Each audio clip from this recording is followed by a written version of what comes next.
back to reality.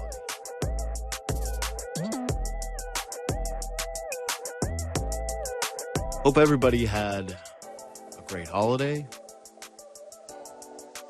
I know many of you didn't get as much time as you would have liked. Here we are, the true grind of winter. The January to May slog.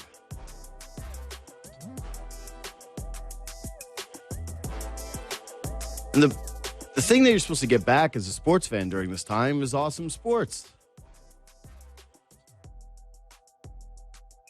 And yeah, if you're a Team Canada fan, you didn't get that give back yesterday against the Czechs. Canada loses. It's going to be the third straight year where they don't end up in the gold medal game. And it no longer just feels like a blip. It no longer feels like, hey, they just got the roster wrong. Oh, turns out they left all the good players. Hey, you got to take into account that Canada has X amount of players that are in the NHL, and if they would have had those guys, then things would be different, blah, blah, blah. Hey, it was Dave Cameron. Hey, it was this. Oh, they just didn't get the same. Like, they played one bad game. They melted down. Nah. This is the third straight year where the team hasn't passed the smell test. Did they have some exciting games in the round robin? Yep.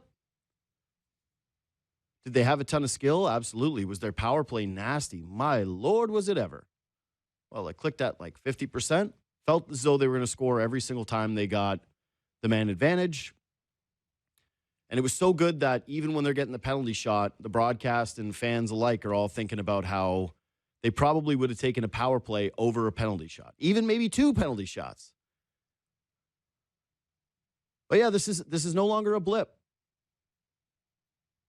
And it's also no longer, hey, they're just kids.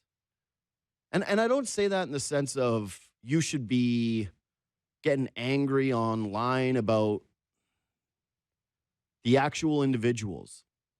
I think it's weird behavior, even though some of these guys are already first-round picks in the NHL, to be trying to isolate and pick out guys to try to make whipping boys at a junior hockey tournament.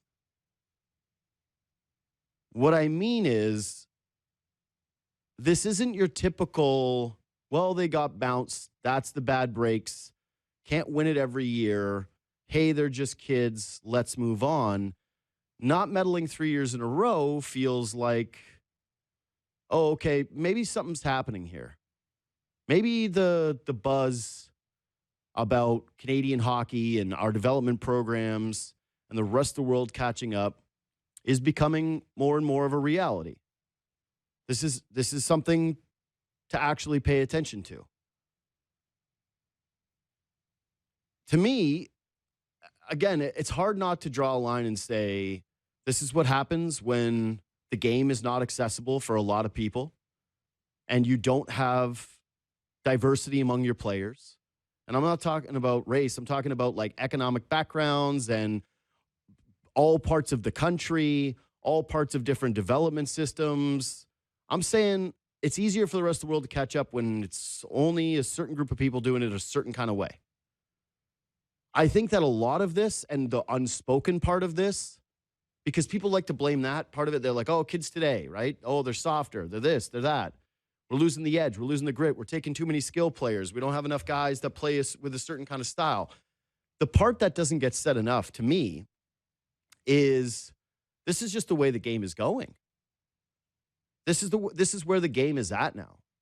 The idea of getting Jordan Tutus in the tournament and Dion Phaneufs in the tournament, those days are gone. We saw a hit in that Latvia game where a Latvian player made what was, as in my entire life, the most legal of hits in the universe. And he got a 5-minute major. He was ejected from the game. Last night, Gavin McKenna made a stupid play in front of his own net. It was interference, it was roughing, it was cross-checking, it was whatever you want to put it, but everybody sat there holding their breath, thinking there was a possibility that something that your whole life was just a roughing minor might have been a major penalty. The way the game has gone is it has just it's pivoted towards pure skill, pure skill, pure skill. And you see what happens when that's the case. I think that there is far more parity because there's a certain ceiling you can reach in terms of a skill player. Especially when, again, this is not a sport that's reaching into all corners of huge populations. So that part of it, I just don't think that there's a fix for, because people go like, Canada's lost their grit, Canada's lost their edge, Canada's lost their style of play. And I agree. Again, the eye test on this thing is very real for people. You can simultaneously like these kids, you can think that they're going to have big careers, but overall, when you look at these tournaments the last 3 seasons, Canada has felt very much the same. A lot of stick checking, not a lot of hitting, a lot of perimeter play, a lot of skill in some flashy moments, but they don't dominate the way that Canada used to, and they don't feel like they're imposing the way Canada used to. They don't feel like there is an added urgency the way that teams used to have it. And it feels like other countries have kind of taken Canada's playbook and run with it. Czechia, they're one of them for sure. I think that there's a reason why they've bounced them 3 straight times. I think Latvia, the reason why that they've been able to compete with Canada despite having a much smaller population and not nearly the same resources for their kids, is that they have stolen some of that identity. I think part of the reason that USA Hockey has caught up is that they have borrowed and taken some of that identity and turned it into swagger, whatever the hell it is. But yeah, it's very real and it's there. And yeah, they got bounced too, but I don't think anybody feels like Canada has the same gap between the United States as they did 10 years ago. The rest of the world has caught up. And part of it is because the way that the game shifted to more skill, more skill, more skill, it took away one of Canada's greatest advantages. And that was being the physically dominant team that outworked you. And yeah, I'm sorry, but this is the 3rd straight year where they've looked overwhelmed when they get punched in the mouth. They haven't looked prepared for adversity. I think that that is something that is going to have to take a real inward look with Hockey Canada. And if you're trying to project out to the future, it's hard not to think about what our national team program is going to look like in a decade. It's why I've been saying it's so important to bring some of the young guys along to the Olympics so that there's some sort of DNA transfer that ends up happening between the established group, the guys who have been here and been doing it for quite some time, and the guys that are coming up to see that style of play. But I'm not optimistic about it because I just don't see the development changing. People go like, oh, Canada's got to change the way that they develop young players. And I go, I just think it's only going to go in the same direction. Youth athletics have been commodified in a way that they just weren't when we were growing up. And by we, I mean anybody that's past 30 years old. It's big business. It costs a ton of money. It's not just hockey. It's other sports too. It really is. Versteeg's made this point over and over again. And yeah, you look at youth soccer, you look at youth basketball, like they all cost way more than they did when you were a kid. And hockey, I don't know how you do it. I don't know how some families do it. And you get into these programs and you get in and you want your kid to be safe and there's less hitting. There's more emphasis on skill.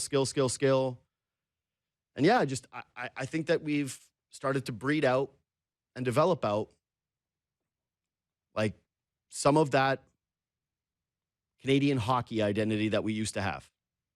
And I don't know if it's going to be recaptured. I don't even know where they begin. Anyways, it was a great weekend for football. Comes down to the last play of the game. Tyler Loop, 44-yard field goal, basically a chip shot in modern NFL. He puts it as wide right as I've ever seen a guy push a ball wide right. He said he kicked it thin is the kicker terminology for it, and just looked like a pure choke to me. Brady Quinn, our Monday Morning Insider. We're back. What's up, buddy? Great to have you. Yeah, good to be back with you. And maybe with some of that holy water that the Pittsburgh Steelers were sprinkling on the field before the game, helping to push that ball wide right. But that's a big-time win for the Steelers, and it has to make you feel like given the other teams that are in the postseason right now, at least on the AFC side, this is not that postseason we have to worry about Patrick Mahomes or Joe Burrow at the Cincinnati Bengals or even Lamar Jackson for that matter. It feels like there's a couple of teams that have some guys with experience, and that's a big edge. Um, I think the Steelers stink. I don't really buy that Aaron Rodgers is going to go deep, but I do look at the AFC right now and think to myself, I mean, maybe Aaron Rodgers gets hot. Maybe Aaron Rodgers wins a couple of games. Maybe that Steelers defense that showed up in a lot of big moments outside of whenever they had to defend Zay Flowers can make enough plays to upset a team. Like, I don't remember the AFC being this wide open where, like, to me personally, I feel like it's going to be the winner of that Jags-Bills game that ends up going and representing the AFC in the Super Bowl. But, like, you know, my confidence level in that is not extremely high. I don't look at this field and say, man, one of these teams absolutely can't do it. And that actually does include the Steelers. And it's why I feel as though that loss is even more devastating for Baltimore, because you do have Lamar Jackson. You do have a team that is supposed to have one of the best quarterbacks in the NFL that could have entered as a wild card team, fluked their way into the playoffs, essentially, gotten hot and taken a ride. And now they're on the outside looking in. And, like, I find them the most fascinating team that got eliminated. Like, the Chiefs had their problems. They lost Mahomes. There's big question marks there. The future of the Bengals is clearly up in the air with Joe Burrow. But I don't know where the Ravens go from here. Well, yeah, I think the one thing that, if you looked at their season as a whole, at least, is defensively, they've really taken a big step back. I mean, this is a team that's been known for their defense, known for their pass rush, their physicality. And it just really wasn't there at all this season, in particular last night in that game. It felt like for a team with Aaron Rodgers, who's got the quickest time to throw pretty much of about anyone in the NFL. And to your point about going deep in the playoffs, they don't really like to go deep downfield. And they kind of do early in that game. He missed wide open. Nicholson-Smith coming across the field was really uncharacteristic of him. But again, there were plays being made versus this Ravens defense. So there's going to be a lot of soul searching, I think, on that side of the ball in the offseason too, looking at their personnel, looking at how they can improve. But there's a lot more going on to me between the John Harbaugh, where is this organization going? Have they kind of hit their peak of their ceiling? And even Lamar Jackson, which if you look at the contract, JD, you know, they've got to make a decision on his long-term, really this offseason. Now, there's not necessarily a rush, but his cap hit for next season is like $71 million or a little bit north of that. I don't think you want to carry that onto your cap coming in 2026. So looking at that scenario and then how this whole season played out and why there was reports about him, you know, being sick every Wednesday instead of just, you know, needing to opt out for whatever reason. You saw in last night's game, he rushed for 9 yards. Very uncharacteristic for a guy who's arguably one of the most dynamic quarterbacks we've ever seen. But I think we're also getting to a point in Lamar Jackson's career where that toll of running the football and that physicality has maybe added up. And maybe he's trying to make that transition from a guy who is, you know, once been so dangerous outside the pocket, but now wants to just play from within inside the pocket. So there's a lot of questions as far as where this whole thing is going in Baltimore. There's no doubt this is a disappointing season, but I think also for Lamar Jackson's legacy, you know, there's no one's going to dispute his talent and ability, but you know, you can only win so many MVPs where people start asking the questions, then why have you not won a Super Bowl yet? And it feels like in past years, this organization was set up to do so. Maybe this is the first year where you're looking at it from an organizational standpoint, saying maybe they didn't have the pieces. Injuries played a bit of a factor there too. But you have to be asking yourself about the coaching staff, the personnel, everyone involved at this point. So I think you hit on the two biggest ones there. To me, with the Ravens, there's three things. How do you overhaul that defense? Because they weren't good enough this year. Like, they didn't have a pass rush. They didn't feel like they could tackle. I like that kid, Nate Wiggins, but the secondary had some big question marks. And you saw it when Kyle Hamilton exited that game. I was like, oh, my God, this guy papers over everything for this team. Like, he's the entire team back there. All of a sudden, the Steelers went from they can't move the football at all to all of a sudden Aaron Rodgers is looking like his young self again. So that one I think is a little bit more complex than the other two, which is Harbaugh seems like he's done. He's gone. They asked him after the game if he wants to run it back, and he was like, yeah, I love these guys, but there does seem to be enough smoke there that there's animosity between him and the quarterback. So it feels like you're choosing one of the two, and my guess is that they will choose Lamar. The Lamar piece of it, though, that you said there, where he's got 9 rush yards, there were a few times in that game, I'm sure you noticed them, where he had running lanes, where we actually used to criticize Lamar Jackson for the opposite, being like, oh, he's he's looking to run too much. Oh, he tucked the ball too early. He actually might have had a play down the field. This game was the opposite, where he never ran the ball. And I don't know how much of that was his back. I don't know how much of that was the injuries that he was dealing with. But if the Ravens have medicals where they don't believe that he's going to be the same dynamic runner, the $72 million that you talked about, that's when that all of a sudden becomes a real question mark where you go, okay, well, is this our last chance to be able to actually move him and get assets back? And what complicates things even more is who represents him, himself, his mom. I mean, that's part of the reason why I think a lot of the reporting that came out about him missing, every Wednesday or whatever it was, a string of Wednesdays, whether it's for illness or injury, whatever the case may be, that doesn't really matter as much to me. But it's about the narrative that gets spun because he doesn't have an agency representing him to help with that and to help explain what he's going through right now, whether it be physical ailments like his back or something else, or even if he's just saying, "Hey, man, I need the day off." Like other quarterbacks have taken off days throughout the course of the week, especially as they get older in their career. Now he's more on the youngish side for that, but also I think when you look at when he came into the league, when you look at again the amount of hits he's taken throughout the course of his career, it's understandable. And that might be what they need to do in order to preserve him and keep that dynamic running ability too fresh. But not having representation, this is one instance where it hurts it. So I'd keep an eye on that situation because to your point, I'm always a guy where I feel like if you believe in John Harbaugh as your head coach and you feel like there's a fracture there at quarterback, if you ever were going to make the transition, now would kind of be the time. And because you can get something back, there are so many quarterback needy teams. This quarterback class that would potentially be coming out this year is a lot weaker than what people thought before the season started. So for teams looking for that next future quarterback, I don't know that you're necessarily going to find it, or you're not going to have that many options to find it. So it sounds crazy to say it, and I'm not even advocating for that because I think what the Ravens would probably do is end up drafting a guy who, very similar to Lamar Jackson when he got drafted late, the back end of the first round, sat behind Joe Flacco, learned, and then eventually was put in place there.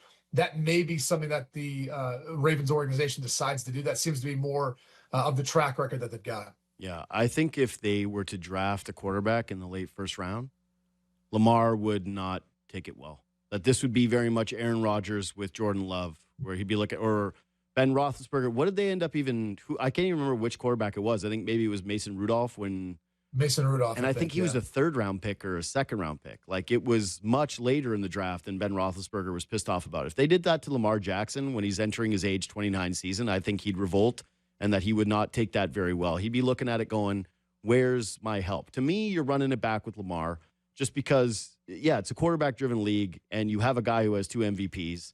And as many times as he's been snake bit and had awful losses, I still can't give up on that yet without seeing him with a different head coach. That being said, there is something also to how many times now they've had heartbreaking defeats, how many times they've just had shattering losses, and what you think the impact of that is on an organization moving forward. And like they always say, hey, turn the page.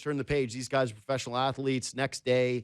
But there has to be a point of accumulation there where you do this so many times that the guys look around the room and say, man, like you get your back against the wall and you kind of feel like something bad is going to happen. Yeah, I think there's elements of that maybe. But again, this is a head coach who's been there, done that. He's won one. And I think that still resonates probably within the organization, but maybe not so much with the players as much, since a lot of those guys obviously weren't around for that. Yeah. And I don't even know how many really recall that. And in today's society, it's like a decade. If you're a decade old, it's like you're ancient. So there might be some elements to that. I'm not a real fan for change's sake. I think if John Harbaugh ended up getting let go, he would be immediately, picked up or interviewed by so many different franchises to be their next head coach. And I think that's usually a sign of, are you really making the right decision? And maybe we should make some tweaks, not necessarily wholesale change if that's the case. And so again, this is an organization that has been one of the best since they moved to Baltimore. I tend to lean on whatever decision making they make. I know it's Eric DeCosta now, it's not Ozzie Newsome, but I think the powers that be will make the right decision when it comes down to it as far as what they feel like is best for them. Maybe that's a change on their offensive staff, defensive staff, who knows? But they've got to find a way of getting more out of their defense, more out of Lamar Jackson moving into next season. And that's that to me is if that's the strategy you want to take, you want to go all in this year, that's fine. There's still the business of his contract and how you go about reworking that. And that could be something that makes things really difficult to do if you're putting all your eggs in that basket to go back in and run it back in 2026. If you can't figure something out, because he's going to want more guaranteed money. He's going to want to make sure he's getting paid what his market value for a two-time MVP and a guy, as you pointed out, and I would say is a winner. I mean, bottom line, he's a winner. And this is the first year where I've really said, oh, okay, like maybe they're not going to get to the playoffs. Because typically it's not about getting to the playoffs. It's about what you do once you get in the playoffs. That's always been kind of the knock on them since Lamar's gotten there. But like he's a perennial, playoff quarterback. And so this is the first year where it's really made you start to question some things. And you have to wonder, again, how those negotiations are going to go, if there are long-term injury concerns, if there are long-term concerns about how he's going to represent and be, the starting quarterback of this team moving forward. Because one of the things that when you hear about guys like taking a day off on a Wednesday, for example, what kind of message does the leader and the quarterback of that team does that send to everyone else in the locker room? I mean, guys are understanding, they understand they need rest and so forth. But there's also a time too where it's like, hey man, if things aren't clicking quite as well, like maybe we need that extra day of preparation and practice. And so that's where I feel like there could be some more fractures than I think we realize on the outside. I have a proposal. And it is, I think the Ravens and the Browns should just flip head coaches. Well, that may very well happen, right? Kevin Stefanski has been fired by the Cleveland Browns. So again, that's a guy who I think, I don't care if it's the New York Giants, they'll be looking his way. Any other potential openings, I mean, the Tennessee Titans should be interviewing him. I mean, for a guy who's been a multiple-time coach of the year, who's won with less his entire career, Cleveland's moved on from a guy where I'm not sure he was the problem there in Cleveland. And that's the issue that the Browns, unfortunately, have to deal with every single year, is the issues are most likely with the ownership group now and their decision-making, and maybe you'd even say the front office. Again, I don't know the particulars of how involved Andrew Berry is, but you look at Kevin Stefanski and the job that he's done there, he's not the issue there in Cleveland. So I would highly suspect that if John Harbaugh got let go, Baltimore would bring him in too and want to interview him. Yeah, I just think the reason why, to me, it's a good idea is, one, you get this, you add to that rivalry. Like the hate between those two organizations, obviously very high for very good reason. But yeah, Lamar, it's always been, hey, can he get someone that's a great quarterback coach who gets more out of the quarterback? And I would say that Stefanski is one of those guys. And for the Browns with Harbaugh, it's like, hey, this is a culture setter. You're getting a Harbaugh. He's going to come in here. He's going to demand a different level of, I think, culture from that organization. And to me, it's like both those guys seem like good fits. I like it. It's dramatic. It probably doesn't happen. It does really seem as though when there's enough insiders saying Giants with Stefanski that I go like, oh, okay, like that's probably going to happen. But I just think that the idea for both teams would be great, that it would work out well for both teams. Yeah, I think it ultimately comes down, if you're Kevin Stefanski, you have multiple opportunities, is that really the direction you want to go? Do you want to put all your eggs in that basket? And there's obviously some complications to inheriting a quarterback. Granted, he's a two-time MVP, but at some point you're gonna have to make that transition. Does he want to be a part of that? Does he want to go to the New York Giants with a rookie quarterback in Jackson Dart, who I think has probably done enough to warrant, him getting that look next season, him being the guy next season? But again, you're gonna have to make a decision on him in year 2 or 3, and you're not the guy who drafted him, so you don't have any ties to him. So there's all those sorts of things. I also think it's really interesting if you look at what could become available on the free agent quarterback market, or even quarterbacks who are available for trade. Like, where does Kyler Murray end up fitting in Arizona? Tua Tagovailoa. Now, he's another quarterback who obviously is under a contract, but I think there would be potentially open for trade. So there's a lot of potential moving around that could take place this season. And so it's going to be interesting to see how some of these head coaching candidates view not only the draft market for quarterbacks, but what's potentially there for them via a trade, bringing in a veteran guy. Because if I was a team trying to set myself up for the long-term future, I'd be looking 2 years down the road at drafting a quarterback. And I'm just trying to get through this season, laying the foundation, being competitive, obviously, but also, realizing that the future of my franchise in most cases is probably not on my roster if I'm taking over a new job. There might be some exceptions to that. Cam Ward, to me, I think he's just been given really nothing to work with. Yeah. So he's going to be the future there in Tennessee, I think, if they can figure that thing out. And Jackson Dart, same thing. I mean, we'll see what year 2 looks like. I'm more concerned about his long-term just staying healthy. Yeah. He's got the ability to do it.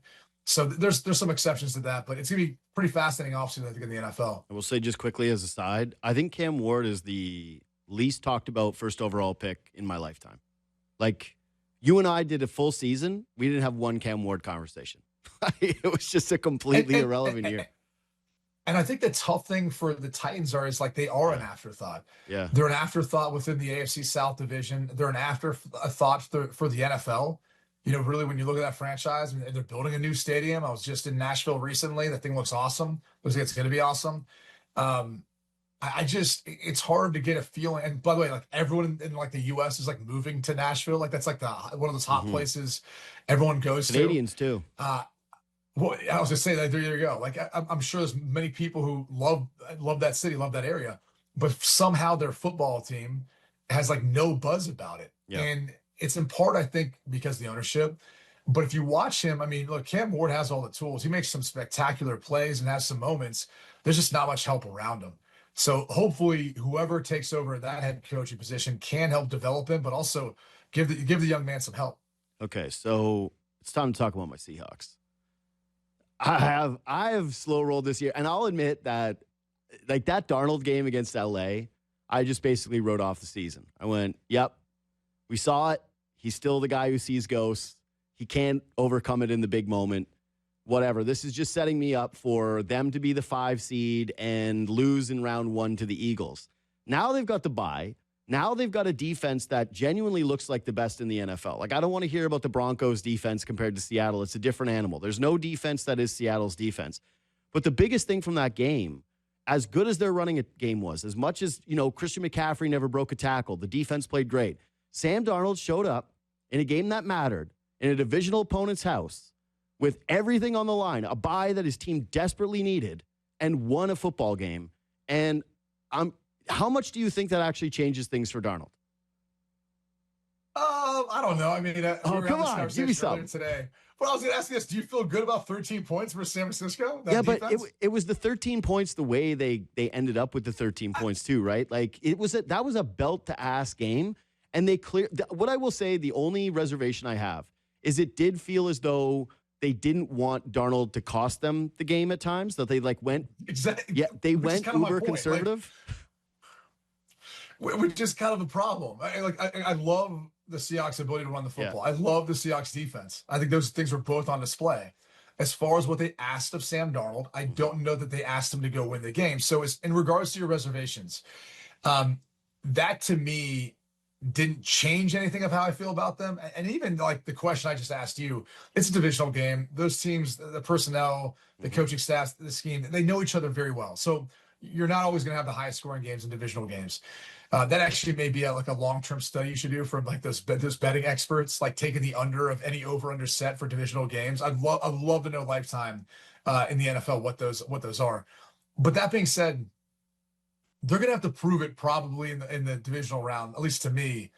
Yeah, taking on the Rams, because I'm assuming the Rams are going to beat the Carolina Panthers. So the Seahawks should be, rooting for the Panthers, but I think that's when we're going to find out more, because that's what the pressure ultimately amounts to. And that's ultimately what he's trying to get back to, being viewed as a guy who was going to be a franchise guy. When you're a franchise guy, your expectations are that you get into the playoffs, you can win your team a game. And that's what playoff football is about. Defense wins championships, but the quarterback gets your team to the playoffs, and he's going to, take them through the playoffs to that championship. And the defense is the rest. So they've got the defense to do it. It's just whether or not they do with Sam Darnold. I still feel like the verdict's a bit out, and we'll see how they perform versus the Rams after again, assuming the Rams beat the Panthers. The verdict is absolutely still out. Like, if he goes and plays the Rams and has a repeat performance, then nothing has changed. All I would say is, yeah, they scored 13 points. They did miss a field goal. That's not his fault. So it should have been 16 points. All right. 16 points. Like, blame the world on fire. He also had that play where it's a clear touchdown, but Lenore grabs JSN, and you go like, okay, that's a passing TD for Darnold if it's not pass interference. So that was in there too. You're really trying to give him the benefit of the doubt here. I do appreciate that. But as a former quarterback, I appreciate that. But this is also, okay, so when your defense is playing like that, where it is such a belt-to-ass performance and the other team can't do anything, You don't need to lose the game. That's it. Manage it. And so they ran it hyper conservative. What I did like though is that when he needed to make some plays, he made them. There was the biggest moment of the game for me for Darnold. I don't know if you watched the entirety of it, but he threw this one out pattern, which was a real dangerous throw if he doesn't put every little piece of mustard on it, because the corner's sitting there waiting to try to get an interception. And he threw that ball with confidence. He threw it to the outside. It gets in the hands. I don't remember who it was. It wasn't JSN. But he looked throughout the game like a guy who was in control, and he didn't do the boneheaded play that we've grown accustomed to with Sam Darnold, because like he has had other opportunities where he didn't have to force something and he let the game come to him. And so to me, it's like, you got to take baby steps here. And if you're Sam Darnold, the baby step is last year you were in this exact same position with the Minnesota Vikings and you torched it. You torched it down to the ground. You blew it for them. And it was the first step in that team wanting to move off from you. Now, at least you have a proof of concept of, hey, like we can win you the game. And Sam Darnold on that Seahawks team, he doesn't have to be Matthew Stafford. He doesn't have to be Josh Allen. He has to just be that version of Sam Darnold. And I think that they have a chance. Don't turn the ball over. Make a couple of plays to JSN. Throw for one touchdown pass. Lean on your running game. And your defense is good enough to take you to a Super Bowl. I'm with you on that in regards to what he needs to do in order for them to be able to win, because I think they are that good around him, and Mike Macdonald probably doesn't get enough credit for the job he's done. He's coach of the year. I would say this. Well, he's definitely one of them. I mean, it's hard not to put Liam Cohen in that category. I know the AFC South's the AFC South, but from 4-13 now to 13-4, like it's. I get it. I understand. There's a lot of coaches, by the way, you can make the case for. I mean, you could if the 49ers would have. Vrabel's for sure within that conversation. If the 49ers would have won, you might have been able to make the case for Kyle Shanahan based on all the injuries they've sustained. But the point I was going to make, and I was going to answer the initial question in regards to him overcoming what he dealt with kind of in Minnesota, maybe some of the narrative surrounding him, is I think the entire season has given him that confidence that he's not that same guy. You know, I think the truth is, even though in his mind he's probably thinking more confident like that, the truth is like he's still got a pretty low floor. Like when he does play that game, plays poorly, it goes bad. And the reality is there's like some guys who have the ability to turn that off and then improve and find a way of raising that floor. And there's some who don't. And that's one where I feel like that's going to always be in the back of his mind, our minds. And that's why I think Mike Macdonald's done a tremendous job, Clint Kubiak, the way they've been able to kind of manage it too. Where in a game like this, you know, they didn't put it necessarily all in his hands. They know what they're working with. They know what they're dealing with. It also helps too when you are starting off with the lead and you're playing from out in front, that it changes things when you have to come back from behind. So that's why I keep going back to the divisional games and be paramount for us seeing, like, if they get put in a position where the defense is great, that's fine, you know, the running game and all that, but you're a one-dimensional offense and you're down and your defense isn't having a great day. Then what do you do? And that's where I feel like the confidence of him and what he's done this entire season, this body of work, hopefully will win out for him and bring him back to a spot where he's like, I'm different than what I was with the Vikings or earlier in my career. Yeah, I agree with that. I would just add that win against the Rams, the defense gave up a ton of points, and he did have to score. And he did do that in that game as well. So when I'm piecing those two together, that Rams game and the Niners game, he showed you an ability to win in a diverse ways. And I'm more confident. Like you said, I think the book is still very much out. If they play the Rams in the first round, or the second round, the first round for the Seahawks, I'm not going to feel overly confident. My guess would be that the Rams will be favored in that football game, regardless of it being in Seattle. Short favorites, like 1.5, 2.5 points. But I still think they will be favored based on their track record. But if you would have asked me a couple of weeks ago, Rams-Seahawks playoff game, I would have said, no doubt about it. I'm putting the house on the Rams. They're just going to be able to get this done. I don't trust Sam Darnold in that spot.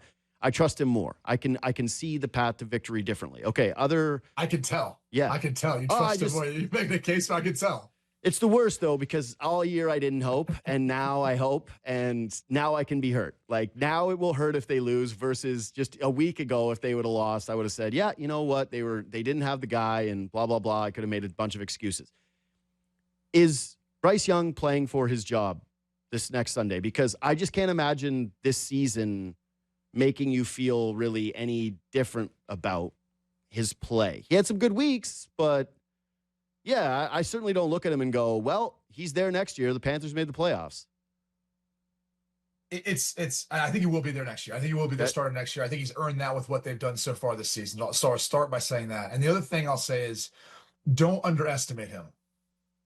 Just from all the film I've seen, all the tape I've watched, from his time in college to the NFL now, he just finds a way.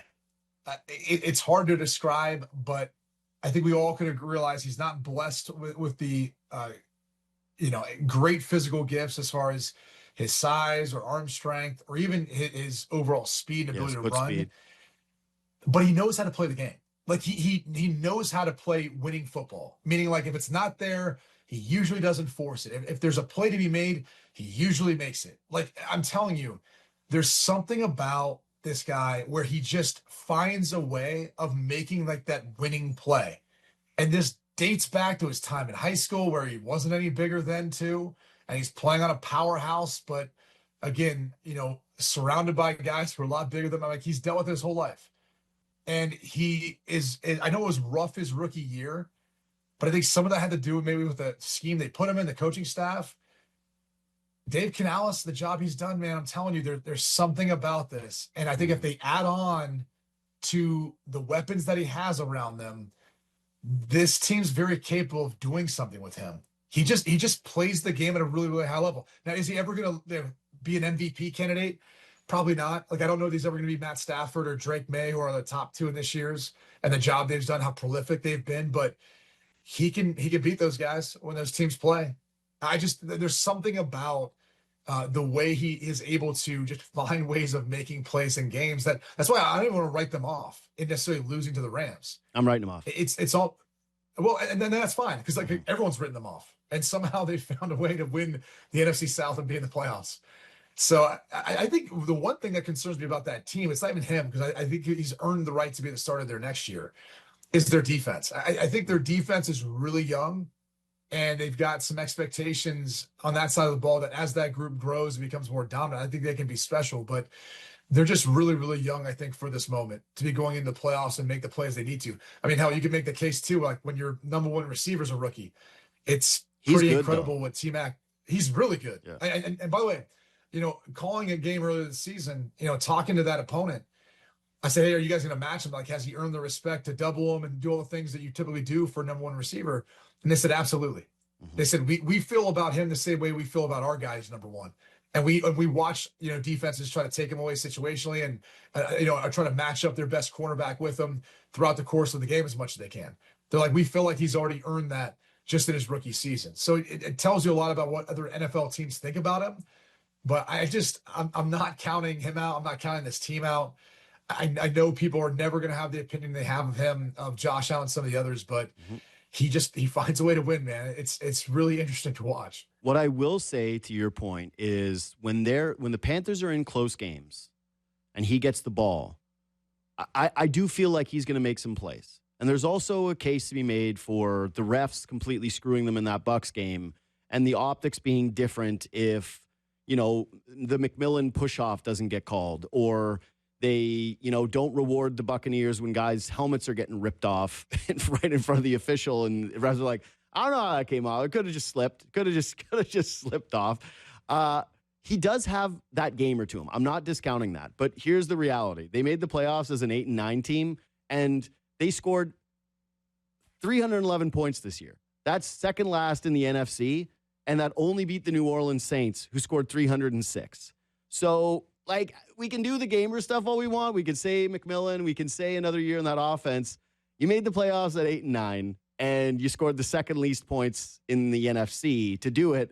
And you needed the Atlanta Falcons to win against the New Orleans Saints in Week 18 for you to get into the postseason. All I'm saying is, if he lays an egg against the LA Rams and they feel like, one of those guys that you mentioned in free agency becomes available, or there's a guy sitting there in the late first round for them that they evaluate and say, I don't know if they even have their pick this year, but that they go, yeah, you know what? We kind of like this guy to come in and compete. I just wouldn't say he has earned the no doubt about it, he's the starting quarterback next year validation. That's all. It hasn't been that impressive to me. Last one, because we got to go. I wanted to talk about the Jaguars and how I'm feeling. The Jags are the team I'm really banking on, thinking they might be a special group. But I got to talk to you about Notre Dame. Alabama gets just embarrassed. Notre Dame beat Indiana. I just can't imagine how pissed off you are watching these college football playoffs, watching that game and going, we should have been there. Like, I can't, it's so bad. It was such a bad selection. And in hindsight, it looks infinitely worse. Yeah, it's obviously tough. It's tough to be able to have to, watch those games and see how talented and how much better the team got as the year wore on. But I think it brings to light a lot of the issues that college football is facing. And there's a ton of them. There's a slew of them. We don't have enough time for it. But, you go look at how you're constructing, how you get to those 12 teams that play off for it. And I think it really becomes an issue for the sport in general if you don't have what you believe to be the top 12 teams playing off for it. And I'm not even trying to say that you shouldn't include the group of 6 teams and all that, but I do think there needs to be a revamped way of how we go about eliminating some biases amongst the different conferences. I mean, finally, the SEC will play 9 conference games. They've played 8, for the previous 14, now 12 team playoff. And so, now we get to see what that looks like. We always keep hearing how great the SEC is. They get 5 teams in the playoff. They've been awful. Yep. Unless you're talking about giving them wins for beating themselves in the playoff, which the committee threw all those teams in there. They're getting crushed. Yeah. And spare me the argument about opt-outs, right? Like, all these other teams have to deal with opt-outs too. So it's been a terrible look for the committee. It's been a terrible look for the state of college football, and continue to trumpet and act like the SEC is superior to everyone else. It's not.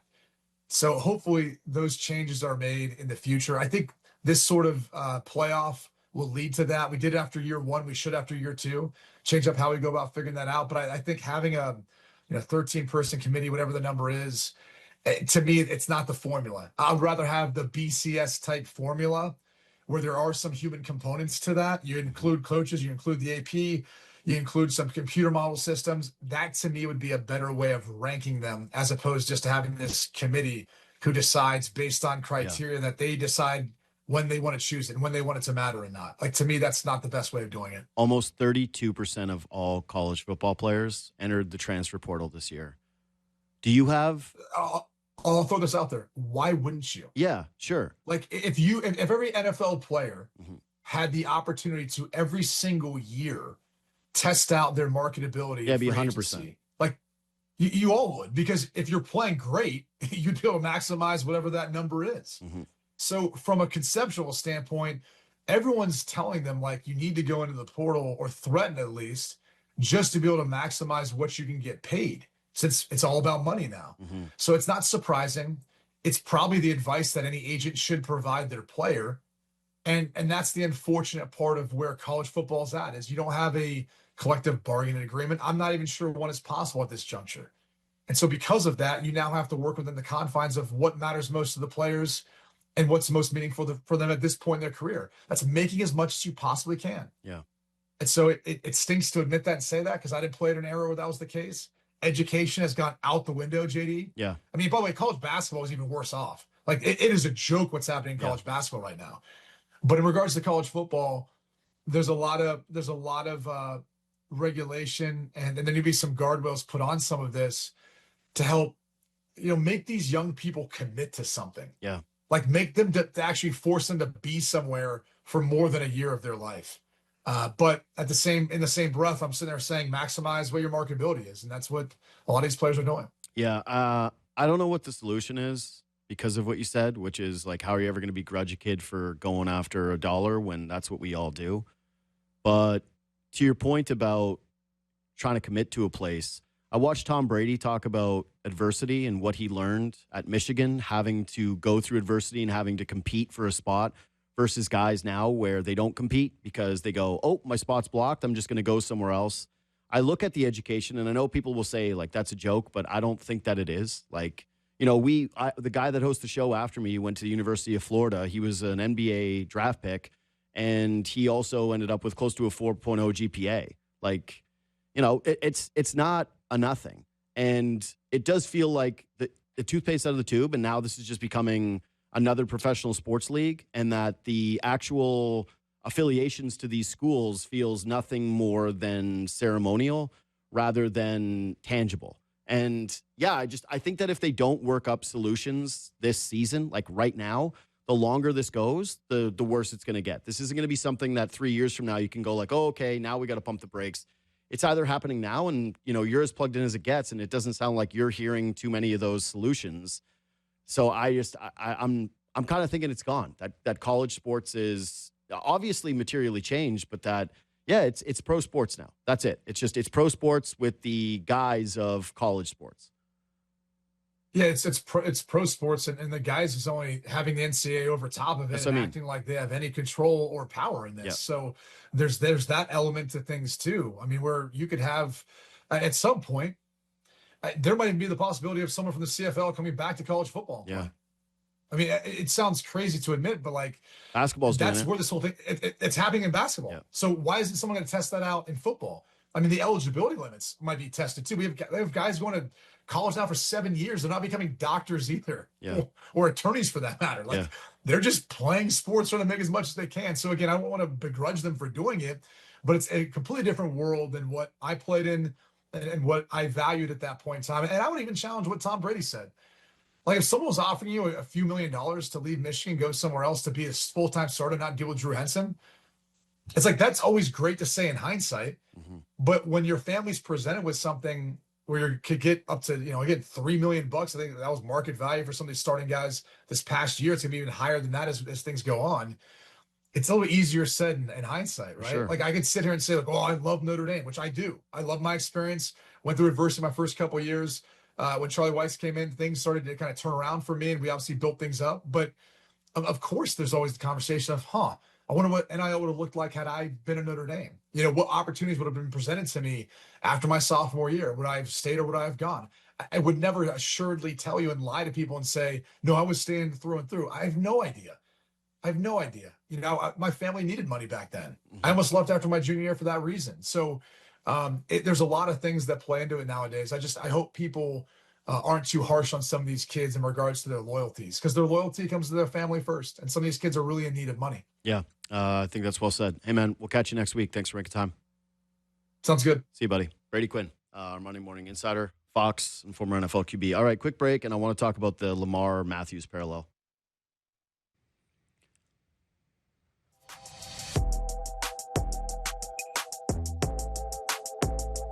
So I didn't lead with Matthews 421 because I covered it on Leafs Talk, and the juniors felt like a bigger story to me than we had the NFL. I do have some thoughts on it that I didn't express on Leafs Talk Saturday night. First of all, 421 and 664 is insane. It's such an incredible accomplishment, and it deserves all the credit, all the praise that an accomplishment like that deserves. Matthews has been unbelievable for the Toronto Maple Leafs. But it's a weird milestone, and it's complicated for a lot of people. And I didn't think Saturday night was the night to do this because, you just got to give the guys flowers. When he came in the league, he scored 4 goals on his first night, season where he had 69. The bar for him is so incredibly high, and he's been so great for so long that I do think that we take Austin Matthews for granted. But I'm watching that Ravens game last night, and I'm feeling the pressure with Lamar Jackson on that final drive. And he makes a throw to Isaiah Likely, and they should have had a field goal to go to the postseason. But right now, I don't know if there is a greater parallel between two athletes than Austin Matthews and Lamar Jackson. Both guys have won an MVP, granted Lamar too. Both guys have basically become their generation's greatest offensive players in a regard. Lamar is a runner, Matthews is a shooter. I would say that Matthews had more pressure starting his career than Lamar Jackson did, considering that he slid in the draft. But every year, those two guys do the same thing. Their teams win in the regular season. They put up gaudy numbers. They get talked about not as the best at their position, but as one of the best. As one of the 3, one of the 4, however you want to put it. And yet at this point, if Lamar Jackson wins an MVP or he has an amazing statistical season, Ravens fans love it, just like Leaf fans love Austin Matthews scoring 421. I just don't know how you could look at 421 any other way than, wow. Unbelievable. In that few of games, how quickly it happened.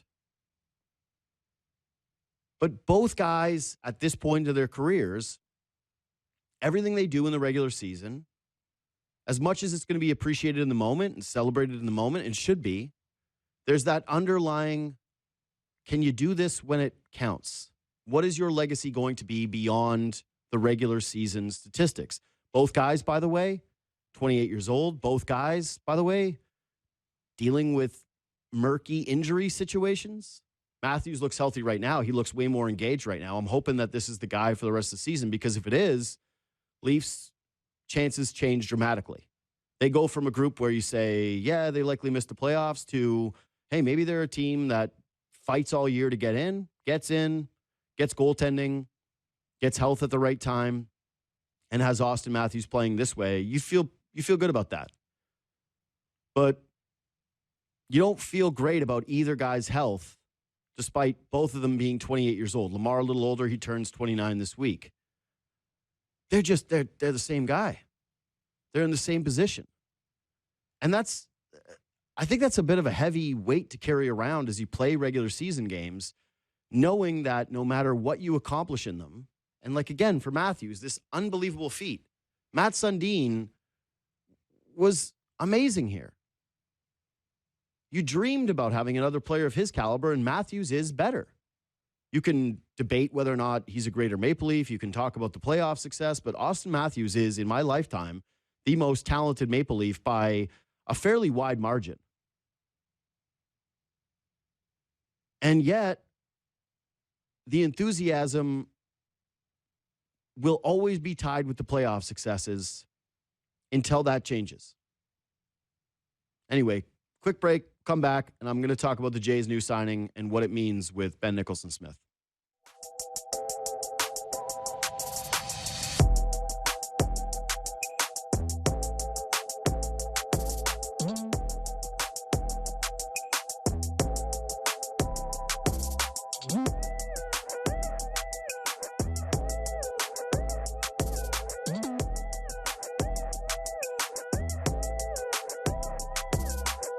So I don't like how right our next guest has been. Like, I'm happy for him because he's a good friend. He's one of the, if not the best person I have known in media. Genuinely. Like, just a great guy who deserves all his successes, works extremely hard. That's why he's right. But I really want the Blue Jays to do even a little bit more. I know they've spent the most amount of money. They're like something stupid, like $300 million now. It's payroll, and their luxury tax is insane. They're the only team that's really spending money, and yet I'm greedy guts. I want more. And this guy all offseason was like, they're going to prioritize pitching, and bang, they get Dylan Cease. He was like, look out for Cody Ponce. They get Cody Ponce. And yesterday he texted me the exact AAV that Kazuma Okamoto was going to get. Actually, sorry, not yesterday. I guess this would have been Friday. Whatever day he signed, Ben Nicholson-Smith, our guest now, told me what the number was going to be before it was announced, and didn't know the number, was just guessing. You know what, JD? You're First the of heater. all, thank you. You're the heater. I appreciate it. I'll chalk that one up to a lucky guess. Oh, yeah. I do see, humble. That's guy. Look at that. Like, there he goes again. Can't even do it. Honestly, it's really fun trying to guess contracts and guess what's going to happen. And I try to be cautious with that publicly because I know, I was reminded again this weekend. Yeah. People take what I say seriously, and that's great. I appreciate that people care and people listen to what I have to say. So I don't want to throw things out there publicly that are kind of these frivolous guesses. But obviously, if it's me and you texting, I'll tell you exactly what I think, and I'll say, yeah, I think it might be this. And it was, I would land it on the 15, which, you know what? Pretty interesting stuff here. These Jays are keeping us busy this winter. So that's that's nice for you that people care and listen to what you have to say, so you can't throw things out there frivolously. That's the opposite with me. I just throw everything against the wall. I'm so jealous. And people I'm go, so "Oh, jealous. that's bull. That's nothing. Who cares?" And then if I ever get it right, I celebrate it for like the rest of time. The rest of time, you will hear about when I was right. Okay, so you nailed the AAV. Let's just start with him. Let's just start with Okamoto. What are your thoughts on this signing? Because I'll admit this caught most people by surprise. Yeah, me included. I'll be honest. And this is a really interesting deal. He's a really good hitter, and I kind of view him as like Yandy Diaz light, in the sense that this is a guy who really doesn't strike out that much. He can play a little bit of third base. We'll see how he looks at third this spring. I'm sure I'm told he's a really good defensive first baseman, which is, maybe not the best fit on this team. Yeah, that's Vlad. But yeah, I mean, it's a skill set that doesn't hurt to have a good defensive first baseman around for days that Vladdy has to rest. And then as a hitter, he's not going to strike out too much. Like, unlike Murakami, who came over from the MPB as well, like the massive concerns about strikeout there for Murakami really depressed his market. But with Okamoto, there's an understanding that this guy, like, he walked as many times as he struck out last year in Japan. And that's against advanced competition. So he's had 6 30-homer seasons. He knows how to keep the ball, in play. He's not going to strike out too much. This is a really good overall hitter, someone who he might hit second against lefties. He might hit 6th or 7th against right-handed pitching. We'll see how it goes. Obviously, it'll depend on a lot of different things. But this is like a good major league hitter that the Jays are adding to their mix. Yeah. So there's a couple things here. He is a first baseman. Like, yeah, that's what he is supposed to be. And everyone kind of has him put down in pen for playing third. And then there's also a conversation of how much he's going to play in the outfield. All right. It's a fine fit, but it also does complicate things when you look at the rest of the roster, especially since Santander is going to have to play in the outfield. And it seemed as though, anyway, that they had internal solutions at third base. And for a team that loves defense, rightfully so, like, they like guys who put the ball in play. They like guys who don't strike out. That's an inefficiency that they have targeted and that they have gone for, and he's a fit there.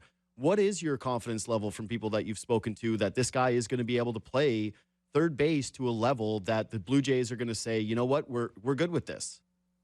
Honestly, I don't know. Yeah. And the people I've spoken to aren't totally sure. He's played a lot of third base in MPB. It's not like Murakami where, it's a bit more of like a butcher situation. Yeah. With Okamoto, like, he's a good defensive first baseman. So normally you take that, put it at third. All right, you're like adequate a lot of the time. At least you've got, some of those same skills that are going to translate. So I think that what's going to happen is they're going to take him into spring training. He's obviously going to get a lot of reps at third in spring training to just build that comfort level and see what he can do. Presuming that he doesn't fall flat on his face in spring training, I would think that for the month of April, he's the guy who starts the most games at third base. But, we have to remember too, this is such an ongoing thing. And I know it's a 4-year deal and they're not going to disrespect this guy. But I think that if it shows after a month that Addison Barger's their best third baseman, Addison Barger's probably playing a lot of third base. Or you have Ernie Clement that you can mix in. Like, there are different configurations that can work for the Blue Jays. So I think I would say month to month. No one's told me that, but I would guess just watching this team over the years, how they operate, he'll get a month to play third base. And best case scenario, he handles it well, and then that becomes their third baseman moving forward. Do you think, what is more likely because of this signing? That there is now going to be a trade, or that there will be another signing? I think anything's on the table. I mean, I could certainly imagine a trade. And you look at Nathan Lucas and Anthony Santander. Yeah. How do those pieces fit together? Because as you kind of alluded to, okay, Vladdy's first base, Springer's DH. So that now pushes Santander into the outfield along with Barger, because, if Okamoto's playing third, Barger's in the outfield, and Varsho. So presumably a lot of days you're going to have Barger, maybe platooning with Davis Schneider, but you have Barger, Santander, Varsho. Okay, where does that leave Nathan Lucas? And so I've had someone in the industry kind of asking me that question, is Nathan Lucas someone the Jays might move? I don't know, because I think that there's a scenario too where you can go into spring training, you have the quote unquote surplus of one too many outfielders. And as we all know, these things tend to work themselves out. So I don't think it's a problem. But with Lucas and Santander, you start to look at that mix. Lucas, it doesn't have the same proven bat. Santander, he's going to have to play a lot of outfield if Springer is DHing, and didn't look great in 2025. So, those are players that you do wonder about. So from that standpoint, I can't sit here and rule out a trade. The Jays have been making moves every 10 days here, so you never know what might happen next. Yeah, it really does feel like a lot is now centered around Nathan Lucas. And if they're going to still be in the mix for signing Kyle Tucker, which I have not read that they're out on him, my personal read is that given where they're at with their salary and given how deep they look right now, that is becoming more of a situation where if it, like to put it this way, if it falls into their laps, they would take it more so than they're going to be aggressive in pushing for Kyle Tucker now, like that the offer is the offer and we'll wait and see. And if he wants, like Passan put it out there that his best bet for a long-term deal is with the Blue Jays. I do wonder if that will remain to be true. And I'm guessing that if that is the case, that means like the AAV is a little bit lower. And of course, they're going to take Kyle Tucker if it's at the price that they value him at. But it's hard not to look at this contract and say, hey, man, this is the end of Bo Bichette as a Toronto Blue Jay, that he's going somewhere else. I mean, I think with Bichette and Tucker, I would kind of lump them in similar territory right now, where they're great players. We all know they're great players, and we want them to do well in free agency. But if you're the Blue Jays, you've just spent $337 million on free agents this winter, not even including Shane Bieber, who opted in. So your commitments that you've given are $350 million. Yeah. Now, we know they're a big market team. This is what big market teams should do. And after a World Series run, they're in a great position to build. They obviously want to build. So I don't think they're going to rule anything out. That's not the way that they've operated. They've checked on all kinds of big free agents over the years, from a Garrett Cole to Corey Seager to Marcus Semien to, the more recent examples like Shohei Ohtani, of course, and Dylan Cease this year, who they landed. So there are countless names where we can point to that and say the Jays check. So I would expect that to continue to be the case. They have relationships with Bo's agents. They have relationships with Kyle Tucker's agents. No reason for that conversation to be shut down. However, I agree with Jeff in saying that at one point the Blue Jays looked like the best candidate to give Kyle Tucker a long-term deal. Now I would say that's the Mets, because you look at the Mets roster, they have Tyrone Taylor starting in one outfield spot on their projection. They have Carson Bench, I had to check that name, starting in one of their other outfield spots. So clearly the Mets need to add an outfielder. And Kyle Tucker's out there. The Mets spend like nobody else. So, I think Kyle Tucker is the best Mets fit, and I won't be surprised at all if he ends up going there on a long-term deal. Now, if something different shakes out and the Mets address that otherwise, and Kyle Tucker's out there and he wants a home, maybe there's a scenario where he comes to the Blue Jays, and maybe it's not a 12-year deal. Maybe it's not even an 8-year deal. But if 144/4 was out there, and that's total speculation, by the way, but if that was out there for the Blue Jays, like, do they re-engage then? Same with Bo, where I don't know that the Blue Jays are going to $200 million for Bo Bichette at this point. But I don't know what the clean Bo Bichette fit is in this moment. Is it the Dodgers? Red Sox might be in on Bregman. Like, I'm not sure where Bo ends up. And so if he needs a place to go, then clearly there could be pathways for a deal, at a certain price point. So bottom line, JD, I think that this Okamoto deal might be the biggest Blue Jays position player add, but I don't think they've closed the door on it. Yeah, close the door is too strong. But if we narrow this down to just the likelihood of the Jays now signing another bat, to you is what? Definitely lower than it was a few days ago. Yeah. Because, even at that point, and, even at that point, even a few days ago, there was not a guarantee that the Blue Jays were going to add to their position player core, because they liked what they had done with their position players. They liked the group that they had in place. They thought, all right, we can compete with this. Now you add Okamoto, 40-man's full. They can always cut someone from the bottom of the 40-man, so that's not a huge concern. But the 40-man roster's full. And, now their roster is starting to look pretty respectable on the position player side as well. They could still benefit from adding. This would be a better team if they had Kyle Tucker or Bo Bichette, obviously. And, we'll see if that's on the table. But I just think there are going to be teams like the Mets, for example, that are more motivated on Tucker. The Red Sox should be more motivated on Bregman. The Yankees, there seems to be a lot of smoke there with the Yankees and Bellinger and maybe getting something done. So, and maybe paired with a trade with the Marlins. So, there's a lot going on here. And I think some of those other teams that have done less than the Blue Jays need to be more motivated than Toronto right now, and therefore might offer more and get those players. So this is where my hope lies. And again, I recognize that this is a very good roster and this has been a lot of spending. The Blue Jays have outspent the rest of the market by a significant margin. The team looks very good. They look very deep. They look very balanced. We're talking about Nathan Lucas, who is one of the most reliable hitters on the postseason roster, being firmly on the outside looking in when it comes to playing time. Like that is the reality of the situation as it sits today. If you would have told me that this was going to be their offseason, they were going to spend this much money, they were going to acquire these players, and it was at the outset, I would have been pretty thrilled. What I would say is I still feel like one of those more proven bats is a high priority item for the Blue Jays. I like the Okamoto deal, even though I didn't know who he was 25 minutes ago.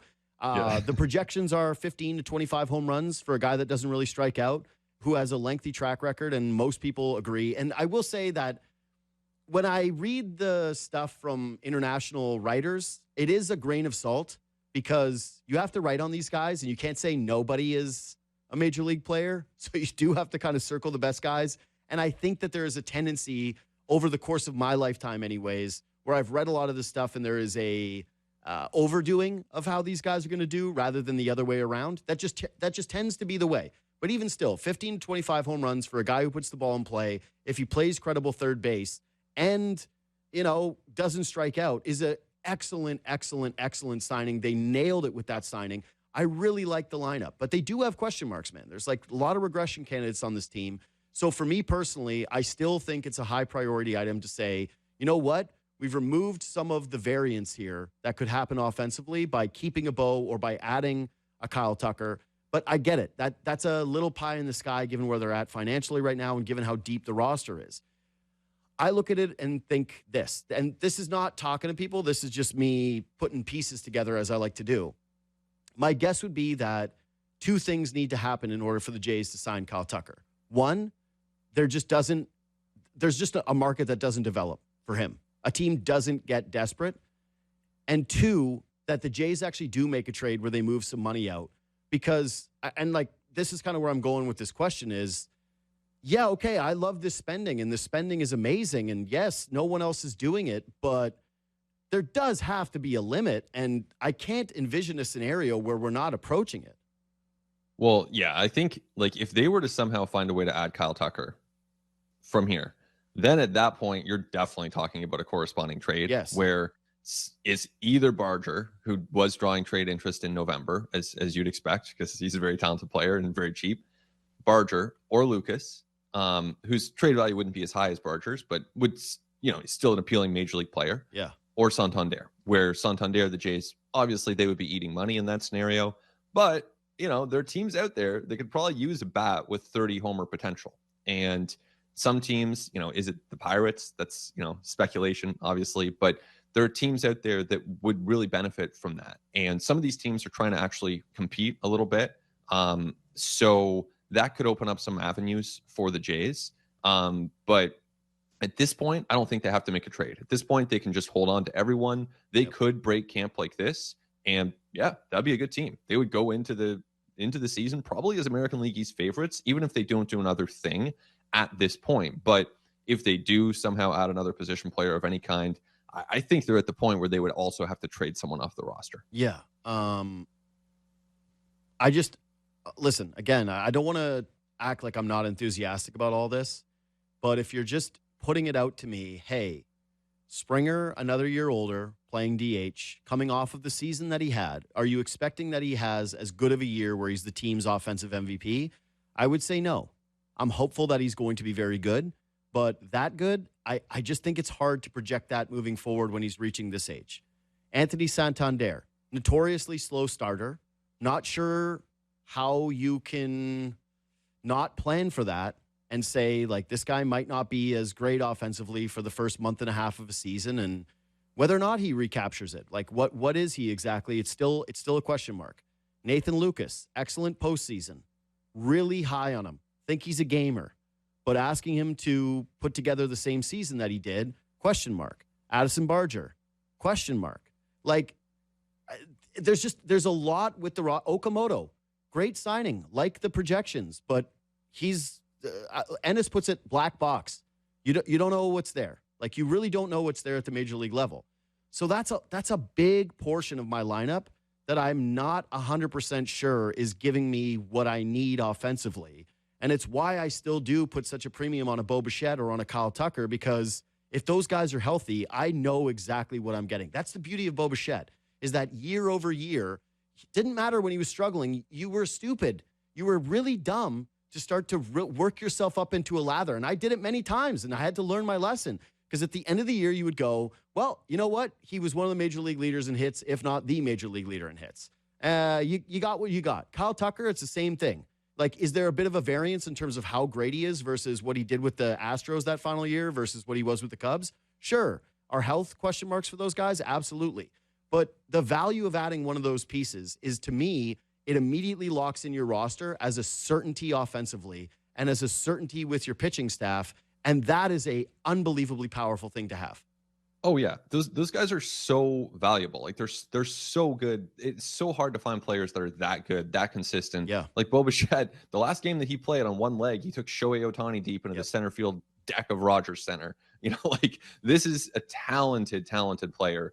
And so the question isn't, and I know you're not saying otherwise, but the question isn't, is he a really good player? The question is, at what price? Yeah. And for how many years? And so that is going to be a moving target, because if you're the Marlins, then it doesn't matter. You're not going to touch it. It's not your realm. If you're the Blue Jays at the beginning of the offseason, well, you don't have Okamoto yet. You don't have Cease yet. You haven't bolstered your team yet. And you really need to find some way to make your team presentable, to make sure that it can get back to the postseason. So at that point in the offseason, maybe they should be really motivated and really keep that as an option for them, both Tucker and Bo Bichette. Now they've added meaningfully to this team. It's a good team. I think this is a playoff caliber team as they go into 2026. Now, you always want to get better. And the Blue Jays, never in their 10 plus years of running this team have I heard Ross Atkins say, we're done. That's it. You know, pencils down. It's over. I guess at the trade deadline, they say that because there's literally no more moves you can make. Otherwise, they're always looking for potential moves. But I just think at this point in the winter, you are going to be less motivated to potentially go out. I never thought Kyle Tucker was getting $400 million, but let's say 320.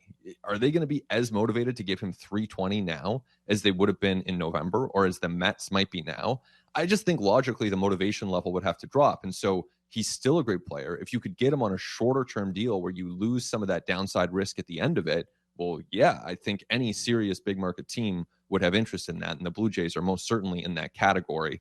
But I would suspect that the kind of breaking point for the Jays has dropped on both those players. Yeah. The scary thing for me in talking about this is when you're saying, hey, it would have to be, but that the more realistic scenario is a shorter term deal. Well, you know who else thinks that way? All these organizations. Yeah. And if you're Kyle Tucker and you're going to be taking a shorter term deal, that's where a group like the Dodgers steps in and goes, well, hey, we'll give you this with opt-outs, and we'll give you this with, extra cash around it, a chance to win a World Series with the most loaded roster in all of baseball. We might still be getting Tarek Skubal, for God's sakes. I think that if the Jays are competing in the waters that are not the long-term deal for Kyle Tucker, that actually makes things infinitely more difficult because there are more suitors on a deal like that. All right. So devil's advocate to that is the Jays actually are better positioned than the Dodgers to land Kyle Tucker because, as we've talked about, he's from Tampa, so close to the Jays, spring training facility. Phoenix, way further than that, would be a little bit more disruptive. And yeah, the Dodgers won the World Series. They won the last two, but the Jays were in it. Yeah. It's not like last year when they're coming off an 88 loss season. The Jays were right there and everyone knows it. So that helps from the sales standpoint as well. And I think there's a small group of teams, the Phillies maybe in this group, the Cubs. I think the Cubs, haven't really spent to that level, but maybe the Cubs, the Phillies, the Mets certainly are in there. The Dodgers, the Blue Jays are in there. These are the clubs that might be in that arena for short-term deals, whether it's Bo, whether it's Tucker, whether it's someone else. And that's where, yeah, they can compete. I don't think that they're going to be out of the mix if it comes down to that. But again, I would suspect the motivation level has rightfully kind of dropped a little bit. They're not as desperate as they would have been. And so the price will presumably reflect that. Yeah, well, and that's the other part of this is the other team's getting desperate, right? You would think that the Mets, optics-wise, would be unbelievably desperate to land Kyle Tucker. Yeah. Their fan base is in complete disarray. They've obviously made their team worse. They had their superstar closer leave without asking for a counteroffer and making it very public to a huge rival. They have an owner who essentially promised that he would be Mr. Big Bucks. And now the fans are saying all he cares about is casinos and not baseball. So I would look at them and say, man, they're desperate. The Red Sox, same thing, where I look at them and say, man, there's just no way you can't land one of Bo or Bregman and credibly enter the season and say to your fan base, hey, tickets have gone up. Please come down. Hey, we traded the Devers contract so that we'd have more money, and then we didn't spend that money. It can't possibly happen. I think that the Yankees have nonstop remained close to Bellinger, although it is a little strange that it's taken this long, given they seem to be so interested in him. And give it another week. Okay, yeah. You think it's going to happen there? I think so. Yeah. Okay. That's what my God says. Yeah, that's what I figured as well. But it is. I'm just saying that for it to go this long, when it's the Yankees and Tim, blah blah blah. Teams aren't spending any money, and so as much as I can say about this desperation stuff, the proof of concept from these guys, that's what I think is making you optimistic. If you're a Blue Jays fan, is like, okay, they're clearly trying to wait out these players to have the markets drop, but if they don't, what is our confidence level that one of these teams is going to be desperate and all of a sudden materially change one of their offers? Yeah, it's really true. Like you look at this offseason, there have been 4 deals of 4 years or more. And so it's Josh Naylor, it's Cease, it's Pete Alonso, and it's Schwarber. That's it. So it's not really like that aggressive of a market. Only 4 deals. Here we are into January that have been for 4 years or more. And so I think that speaks to, and this isn't just my opinion, but talking to agents who represent these players and who obviously want the players to get as much security and as much money as they possibly can. Agents don't love this market, and they don't love the way teams are behaving in it. So this is an opportunity for the teams that are willing to spend, and to the Blue Jays' credit, they are taking advantage of it, because at this point there have been 15 players who have signed for $30 million or more. The Jays have landed 4 of them. So obviously you would expect, to land 1 out of 30 if things were, proportional. The Jays have 4 out of 15. So they are really spending out of proportion, which again should be happening after a World Series run. No one's saying otherwise, but that's a sign that the Jays are already flexing the muscle. Mm-hmm. At what point does that, do they call it a day and say, all right, we're good for now. We're going to come back to this at the trade deadline. We're going to come back to this, next off season. I don't know. And I think there's like a little window there where if the Jays, they are this appealing destination. If someone comes to them and says, we want to do a short-term deal with you guys, I don't think that door is going to be closed. But I don't know. I just think that I think they're going to be in a position where they let the market come to them a little bit. Yeah, that makes sense when you're the team that's already signed all the guys. Yeah. Like, I keep saying the same thing. I keep qualifying it. Like, it's 2 things can be true. I like, as much as I know about Okamoto, because I just found out who he is, I like the idea of what he can be. I really do. But there is a part of me that is, hurt is strong, but close, that they feel less likely to get Kyle Tucker when the offseason now, like as of this moment, to me feels like a firm A-. If it was to end today, I would go, man, A- offseason. Some people might think that's harsh. The Blue Jays would certainly think it's harsh because they would go, are you kidding? We signed all this money. You're giving us an A-. And I would say, yeah, I'm a tough grader. The reason why it's an A- is because perception is reality, and there was a perception that they were at one point strong favorites to land Kyle Tucker. And if you're asking me in a vacuum, would you rather sign Kyle Tucker even at what the market rate is going to be, or Okamoto? I would say I would rather have Kyle Tucker because I'm a fan. I pay for tickets. I don't have to pay for the players. Yep. No, that's fair. And I think like Yeah, probably the A+ off season would have been like season Tucker Yeah. or season Bo. I mean, yeah. Yes. So Cease Bo and a reliever, and they got a really good reliever who has his warts with age and not being a high velo guy, but a really good proven reliever. I don't think A- is like so far from the mark. I mean, yeah, they get Cody Ponce too. Yep. That's, pretty interesting. Shane Bieber opted in. I mean, I think you'll take that, even if there Absolutely. are, dealing with a little bit of forearm, soreness there. Like, yeah, this is a pitcher you want on your team. You obviously get Rogers, you extend Shapiro. Mhm. They might have a chance to extend John Schneider before this thing is done. So I think they've made some big strides, and the team should be good going into next year. So I hear you, especially when there's this possibility of like, Kyle Tucker's legitimately going to Dunedin, right? Bo Bichette has said he wants to sign with Toronto. This isn't like some sort of fan fiction. These are real things that are happening that, any reasonable observer of this stuff would say, okay, is there traction here? Is there a fit here? So I can see the slight disappointment of wanting an A+ and saying, well, maybe it's now looking a bit more like an A-, but end of the day, they're 0-0. They have tons of work to do either way, whether we think it's a good off season, whether we think it's a bad off season. The real work begins when the games start and they show up to play. Well, also end of the day, I've never waited for opening day like I am now. Yeah. There has genuinely never been a year, and that includes, 2013, I was pumped, man. Like every day I was sitting there reading every single article, and it was like the Blue Jays might have 4 guys that will compete for the Cy Young. And I went, hell yes. Josh Johnson, let's go. Oh my God, I had so much Josh Johnson stock. So I was pumped that year, like unbelievably pumped that year. I was really pumped for 2016. How could you not be, right? Like 2016, everyone was unbelievably excited. Even though that one was less of a fun offseason because the David Price thing happened right away, where it was, hey, they're not getting back the guy that everybody loved. But either way, I was so excited. This is a different animal. Like, I care about the clock at the Rogers Center that has the countdown until opening day. I care about the spring calendar in a way that is materially different. So they have done that. That is the A+ part of it, is already the offseason has been so great that they didn't diminish any of the momentum from the World Series. They only built upon that. They only built on that by saying to the fan base, hey, this is who we are now. I love seeing tweets from other teams' fan bases where they're going, I can't believe this is who the Blue Jays are. Blah, blah, blah, blah, blah. By the way, actually, I did want to talk to you about this. And so I'm glad that my little ranting got me here. I actually brought you there. I want to give a shout out to Blue Jays Twitter. Let's hear it. So Okamoto happens, right?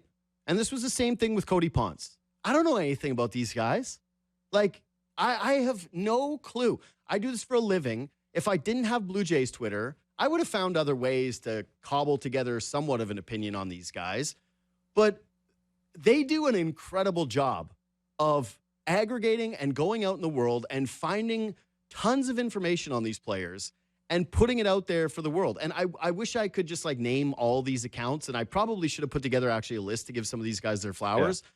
But like, sometimes I get pissed because Twitter is such an awful place, and we love ranting and raving about, oh, and it's so negative and the hate that you get online, and that's all very real, and Twitter isn't real life.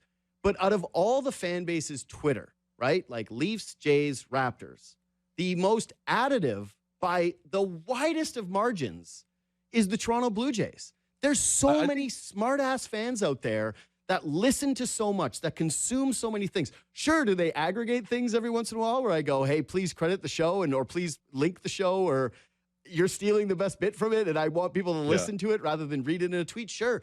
But man, oh man, do I love these guys. And there's so many that I follow, and there's so many that like are deeply insightful and just scour the earth for every piece of information. And by the end of, like, I texted you about Okamoto. I said, I think my text to you was, who?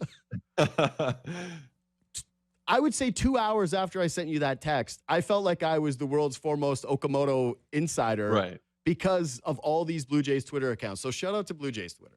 Yeah, I like that take. That's a good call. There are genuinely so many Jays fans on Twitter and in person. A lot of these fans I've met in person, know them in real life. But whether it's BK, whether it's Josh, whether it's Cheryl, obviously Johnny and Avery. This is right. This is what you're doing now is good. They're the actual names.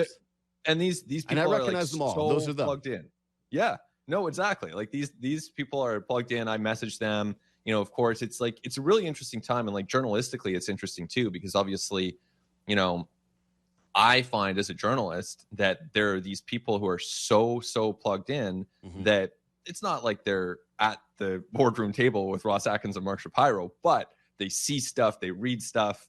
And then it hopefully becomes like a, symbiotic kind of circle where I'm, benefiting from the information. Hopefully I can help fans and provide information back to them as well. That's obviously the goal. So yeah, it's really cool. I think, I had some different experiences on Twitter this weekend too, which we can talk about off mic, where, there are always haters out there. Buddy, I get it all the time. Yeah, come on.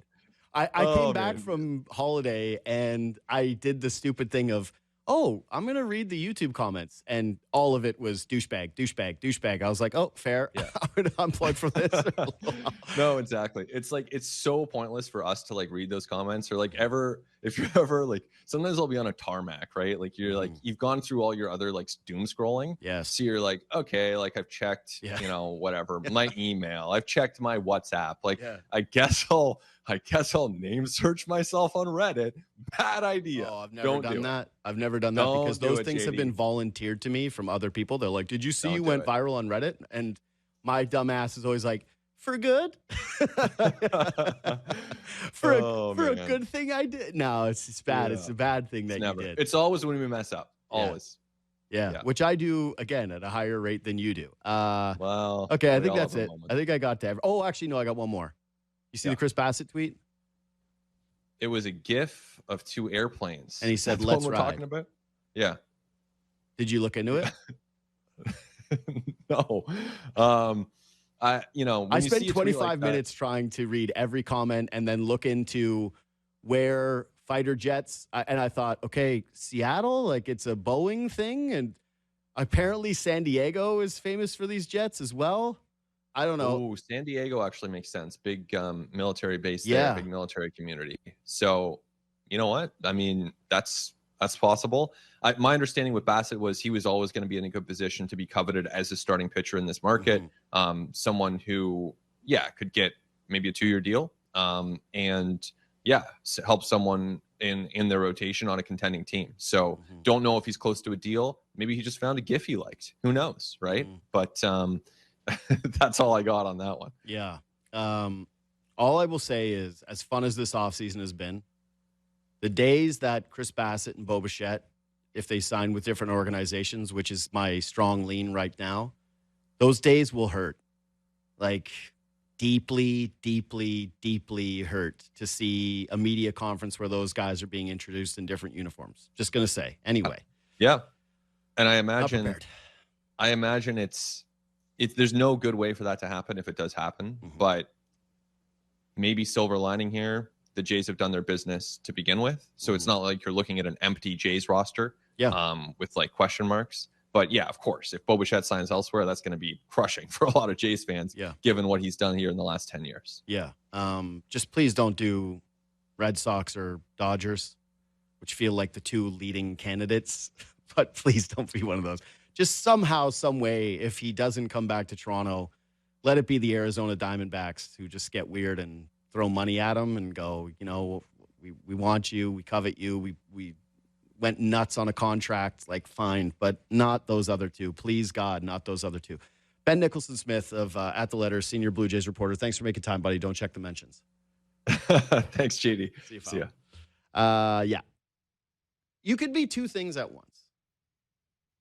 That's actually the bad side of social media, is that it's supposed to pin you down into, well, you are this. You are what you have shown in these many characters, and so you are in this camp. I feel two things at once. I'm very optimistic and very happy with the Blue Jays offseason. I think it's great. I think that all of the money that they have sunk in and tried to invest in finding Japanese players into Asian markets, that turning into something hopefully fruitful. I have more faith, given the body of work that the Blue Jays have done there over the last few seasons, that they are going to be able to nail this signing than I would if they were just another team that didn't have those same links. So I'm high on Okamoto, as high as you can be for someone who, again, I didn't know existed a few days ago. I'm excited to watch him play. I'm excited for spring training. I'm excited to see how this roster shakes out. I don't think that they're 100% done. My guess is that there will be some form of a trade. I think maybe they could end up still signing someone, but the likelihood clearly has diminished. And Ben doesn't like to put it down firm like that because he's right not to. Don't just make the assumption that they're out on Bo or that they're out on Tucker. But the scenario that we're painting here is that it's far more unlikely than it is likely that they sign one of those guys at this point. I just don't know how that couldn't be your read. And I haven't seen anyone who doesn't have that read after the Okamoto signing. So you had a Dylan Cease, you had a Cody Ponce, you added Okamoto, you added Rodgers. It's a very good offseason. Very, very, very, very good. You spent a ton of money. You proved to the fan base, you said to the fan base, your dollars mattered. The way that you showed up for the postseason, the million beers that you bought, the insane ticket prices that you endured, just to get the merch lines that you built, they mattered. So here's some give back. We have spent more money than anybody else on a roster that already went to the World Series. Incredible. But I'm sticking to what I said. A lot of this offseason to me was always going to come down to whether or not they re-signed Bo Bichette or whether they brought in Kyle Tucker. And there is absolutely a scenario where Okamoto rakes and becomes a monstrous fan favorite, where Santander rebounds and hits close to 40 home runs. And people go, as if JD at any point compared this guy to the Kendrys Morales signing. What a team that George Springer maintains and Nathan Lucas takes a step. Barger takes a step. I love Addison Barger. I would be crushed if they traded him. I just think that his arm talent and his power are not easy to find. So, yeah, there's going to be the sprint speed and there's going to be maybe too many strikeouts for a team that doesn't have a lot of strikeouts. Sure. But man, oh man, am I high on that kid. It's a damn good team. But there is still that part, that's the greedy guts part of me.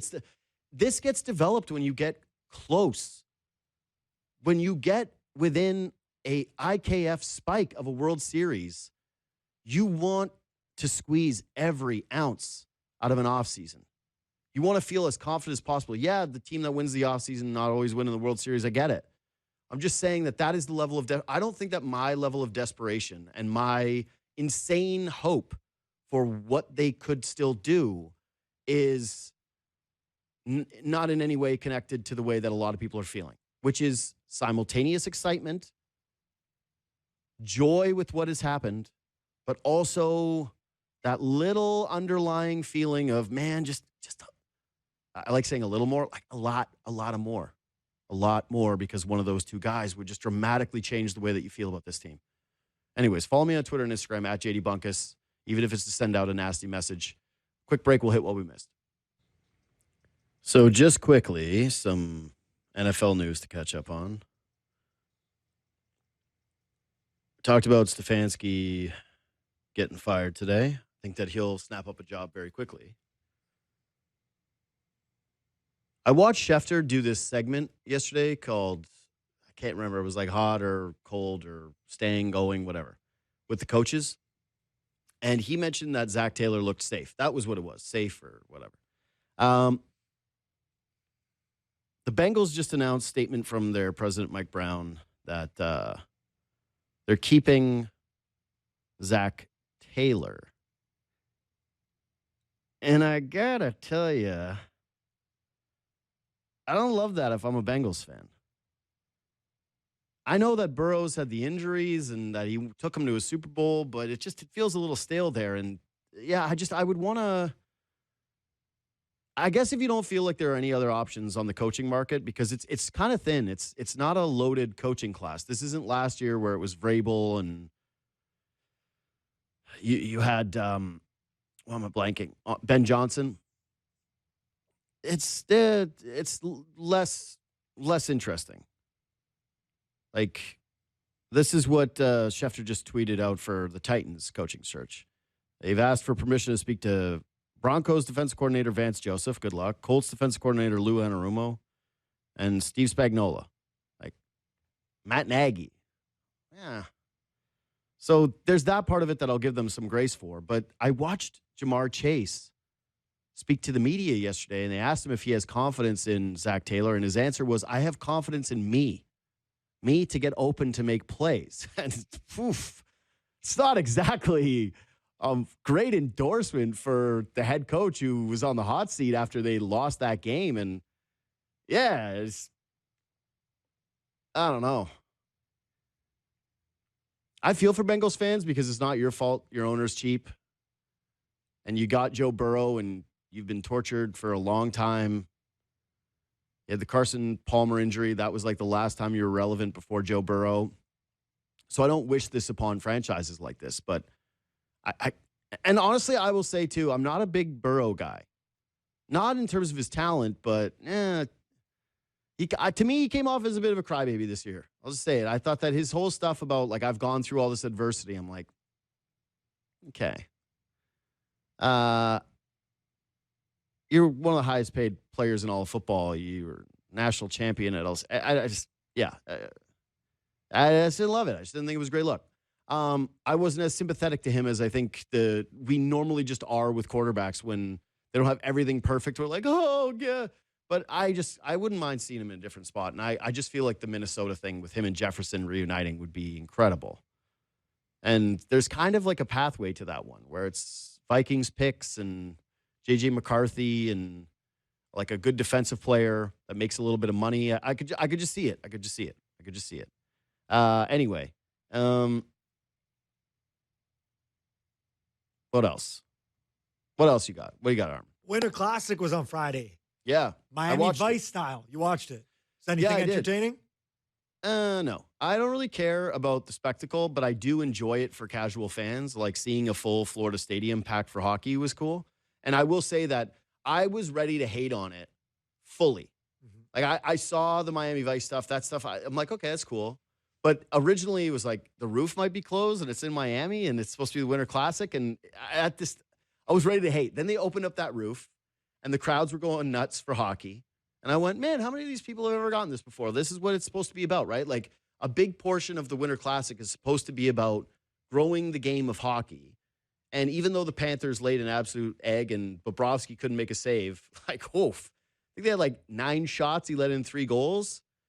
Yeah, I think that was still a really fun and cool experience for a lot of people that never have seen the game before and how hockey is such a different sport live. And granted, I don't know what it's like to watch it in a stadium like that. I've never been to a Winter Classic game.